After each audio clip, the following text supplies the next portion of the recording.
Mas amay na pagtao kan 13th month pay kan mga employer sa saindang mga empleyado. Pigyan kaminar kan dole. Uyan report ni Jessica Calinog. Dai maininigar na taon-taon tuyong paparanian kapaskuhan. Looking forward ang mga empleyado na maresibean sa indang Christmas bonus.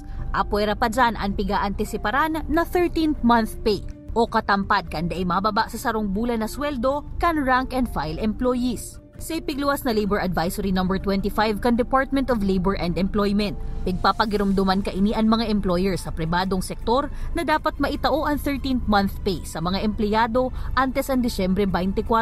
Asin kun mapupwede, amay man ining ma-release. Para kay Joel, manager kan sarong salon and spa sa Iriga City, mas magayon talaga daakon mas amay man ining maitataw sa inda. May pamili na ng mga bata, para sa mga bata, halimbawa sa mga bata, lalo kung may Christmas party, ganun. Tapos, kailangan din ng mga bata yon kasi siyempre pag wala pa naman budget. Amay man itao o bako, ang importante subuot, makaputan maninda ang pinaglapigutan, asin deserve ninda na 13th month pay.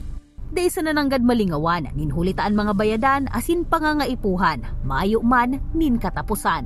Kaibanan si Gerald Gandia, Jessica Calinog, Balitang Bicolandia.